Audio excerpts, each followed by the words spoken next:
Hai semuanya, jumpa saya lagi Yeni bersama Ibu Nini di Curhat Mama. Hari ini ada pertanyaan Ibu Nini, bagaimana supaya anak-anak remaja berbicara lebih terbuka kepada orang tuanya untuk menyampaikan bebas menyampaikan pendapat kepada orang tuanya.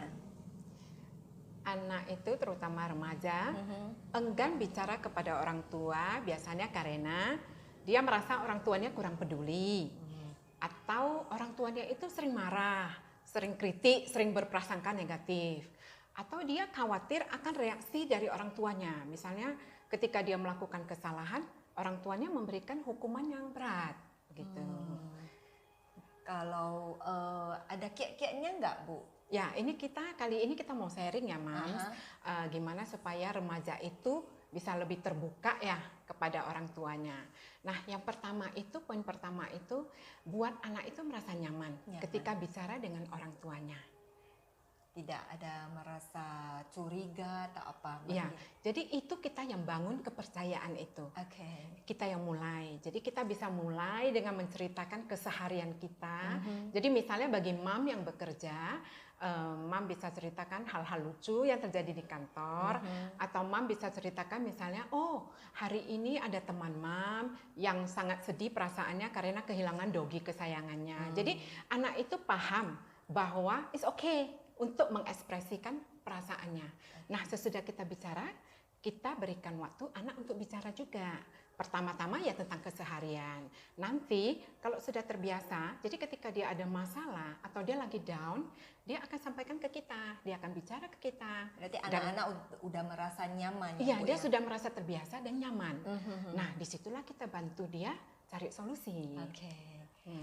Remaja itu butuh nasihat dari orang tua. Walaupun kesannya itu dia seolah-olah tidak mau dengar, seolah-olah tidak peduli. Tapi dia itu kalau kita sampaikan nasihat itu dengan kata-kata bimbingan, lemah lembut, maka nasihat itu akan diterima secara otomatis oleh pikiran bawah sadar dia. Dan pastinya akan dilaksanakan oleh dia. Remaja itu yang paling dia nggak suka itu diperintah. Diperintah. Ya, jadi ketika dia merasa orang tuanya otoriter, dia tidak akan lagi mau mengemukakan pendapat dia. Karena kalau dia sharing pendapat, nanti orang tuanya kan pasti tidak mau dengar.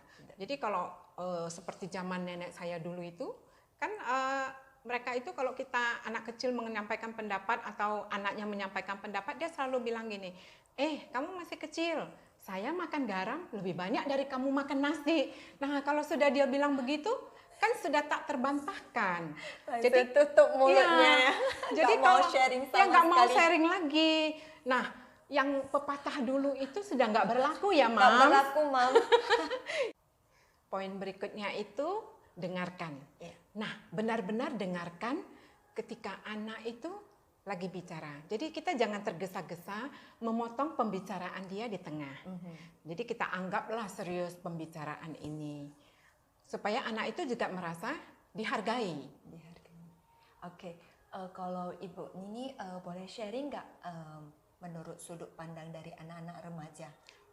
Saya kasih contoh dari klien remaja saya ya. Saya punya klien remaja yang kuliah di luar kota. Jadi mamanya itu curhat ke saya. Anak saya itu kok nggak pernah mau komunikasi dengan saya. Jadi setiap kali saya telepon dia jarang angkat. Setiap kali saya WA juga jarang dibalas. Apalagi video call. Jadi ketika saya punya kesempatan untuk terapi si anak remaja ini pas dia pulang ke Medan, saya tanya juga dari sudut pandang dia supaya saya juga mau tahu ya itu dia kenapa gitu.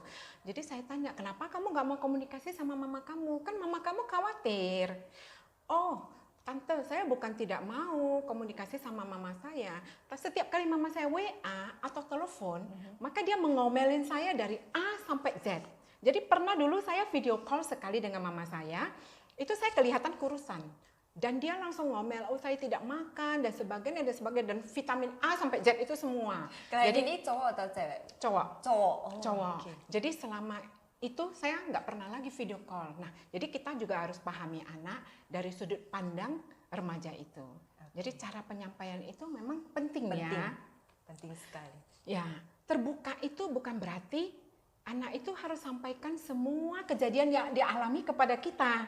Anak itu apalagi sudah remaja itu kan butuh privasi. Jadi kita kasih ruang, kebebasan untuk privasi dia. Kalau dia berbuat kesalahan, kita kasih juga ruang bagi dia untuk memperbaiki kesalahannya. Dengan kita sebagai guide-nya.